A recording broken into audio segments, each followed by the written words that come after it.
on, everybody? This is your girl Sunny Rose, and I'm coming back to you today to do another review on this week's episode of Love and Hip Hop New York.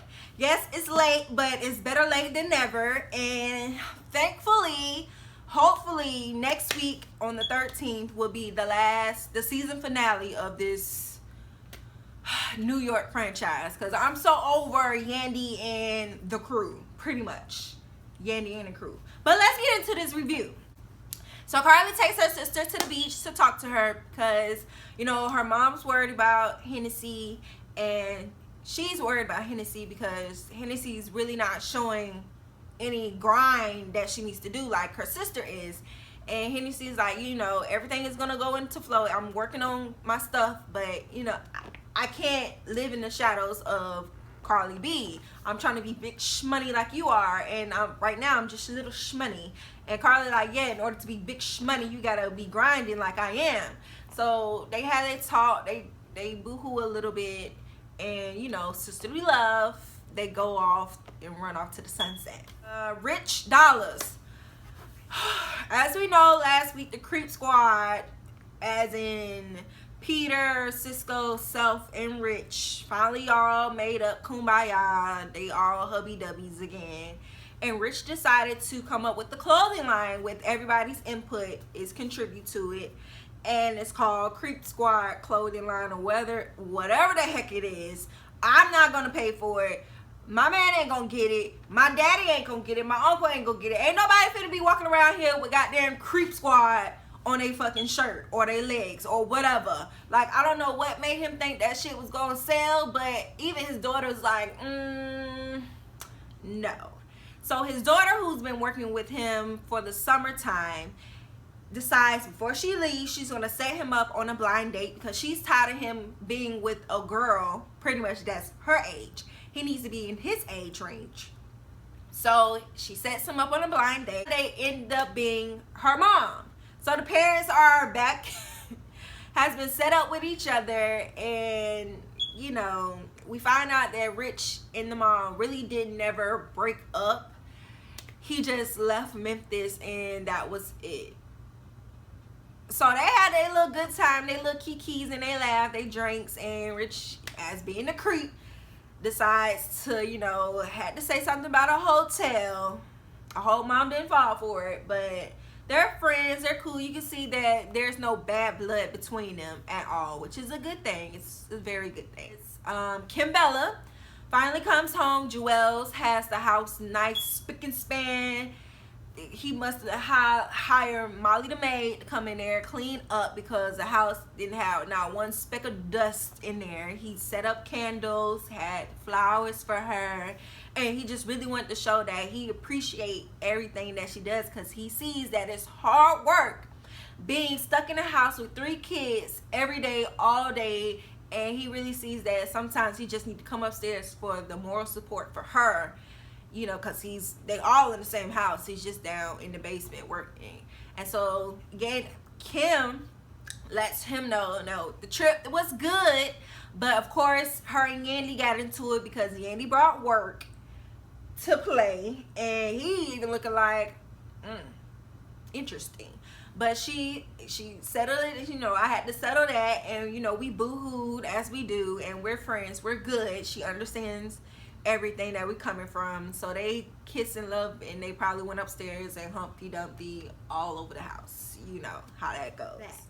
Peter and Amina. Amina is back in town because Peter has decided to have the family come together to meet baby Bronx. And, you know, the two talk, and Amina is like, you know, well, I can come back to you, Peter. I can come back to you, Peter.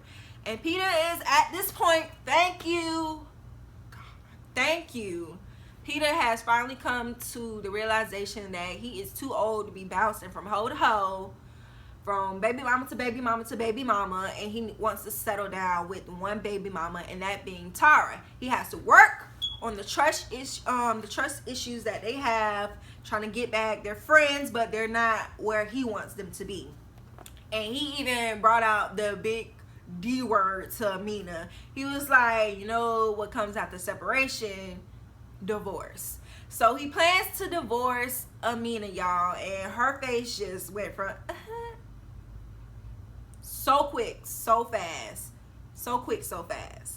But that was that. So during the whole family gathering, like from the oldest child, which is Corey Guns, to the youngest two, which are under 1 year old, were all attended, I believe. And you know, Amina had her time to sing whatever song her single was, and Tara and Amina. Tara pop up with the three boys, of course, and Tyra pulls Amina to the side where they talk, and Tyra is like, look, at this point, it's not about who did what and who slept with who and whatever. It's all about the kids now, and that's pretty much all they have to worry about. She didn't go into detail about, you know, Peter setting up a surprise dinner. He wants to get back to her. She ain't go into that.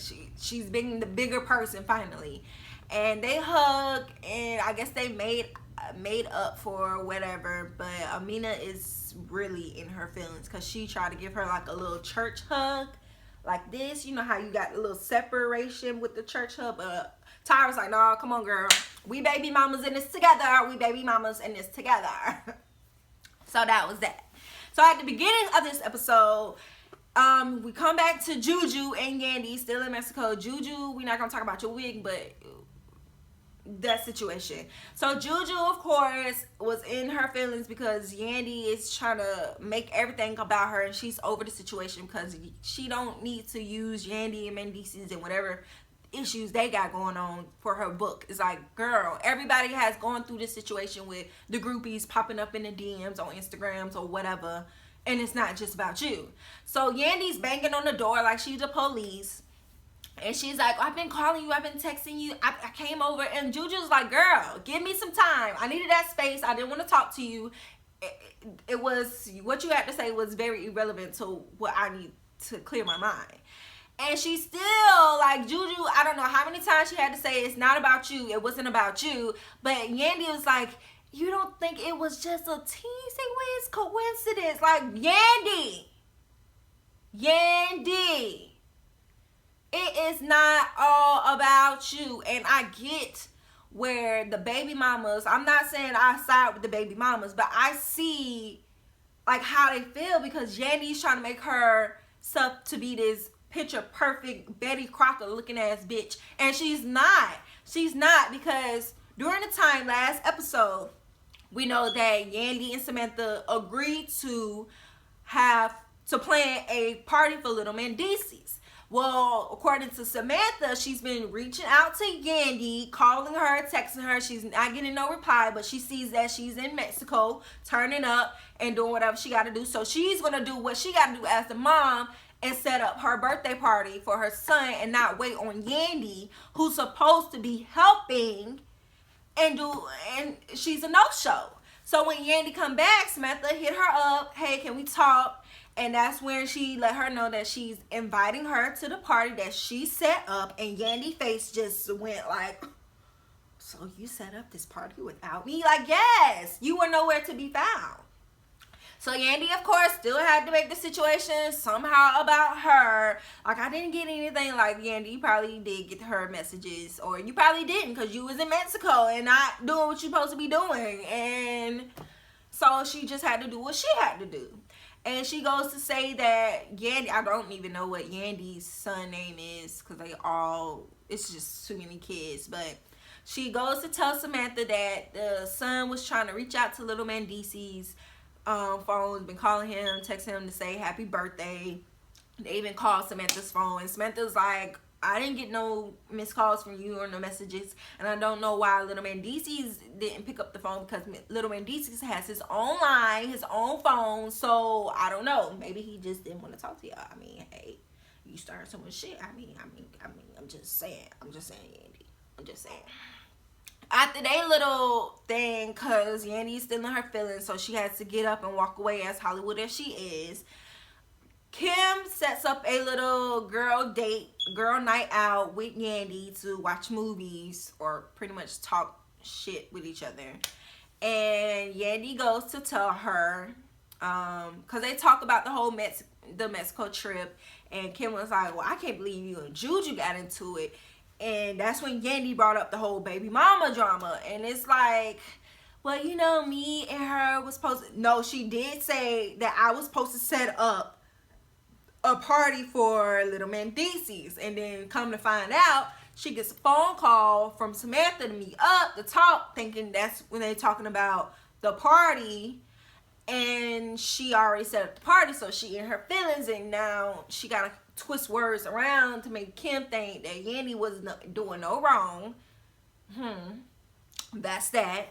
And then Yandy goes to tell Kim that she set up the party. Everything is all about them. They trying to set up and ruin their relationship. Blah, blah, blah, blah, blah, blah. You all are baby mamas, Yandy. You are not a wife until you turn those papers in to the government. You are just a baby mama with a ring. Get over it. Get over it. We get to Little Mandisi's party where Haseen is there. Erica's there. Everybody's there but Yandy and the two other kids. So it's like you got the invitation. You in your feelings, but you didn't show up to the little boy's party. Because you didn't have nothing. You didn't contribute. Or it wasn't your party. So you're not going to show up. Okay. We're going to see about that. We come to find out that Kimbella is outside. Why is Kimbella outside? We have no idea. But Kimbella is outside because she feels like she has the right to be there as much as she and the kids, her kids and Mandisi's kids have all relationship. But she didn't have her kids though. Okay. So she was there to pretty much start shit because of what Yandy went back and told her. And the producers or whoever, security was outside trying to not let her in. She's causing a scene, and Samantha and Erica looking outside like, why is she here? Like, she had to show up, so Yandy couldn't show up, so she gonna have to show up. Like, they going, I told y'all, I'm so over this goddamn season. Like, I'm so over this season. Over it. So Samantha calls her mom to the side, and she's like, look at this. And is her name Kim too? I think her name is Kim too. But we're going to call her Kim anyway. So Kim is like, what's she doing here? She about to get beat up again? So she goes to take her jacket off. And Kimbella is like, hey, Kim. Like, I guess they, she's trying to get her to let them. She's trying to get her to let her, y'all. Okay, it is what it is. So Kim is trying to charge at Kimbella. And Kimbella's like, oh, what's up? Y'all can't let me in. And that was pretty much the whole episode. Like I told y'all, it was really nothing interesting that happened at all in this episode. I hope next week's episode is the season finale, because this it's just too much. It's not too much. It's just redundant. It's like baby mamas, Yandy. Baby mamas, Yandy. Oh, let me put in Carly B for this scene. Oh, let me put the Creep Squad in. Oh, baby mamas, Yandy. Baby mamas, Yandy. That's all the season was all about. Yandy, it should have been called Mandisi's Baby Mamas and Everybody Else. Love and Hip Hop. That was my review on this little weak ass episode of Love and Hip Hop New York. I don't know what the episode was. Don't know what the season is. I don't know. You'll see by the title. But of course, make sure you guys like this video, comment down below, and let me know what you thought of this episode. Are you over this season like I am? Because it's just yeah. And share this video. Sharing is caring. Share this video, you guys. I really do appreciate it. And make sure you comment. I said comment already. Make sure you subscribe to my channel. And of course, you will see me again for the Black Ink Crew review, which is going to be right after this video. So same outfit, same hair, same lips, same everything, same beeping noise in the background. It is what it is. Until I see you in the next one. Peace.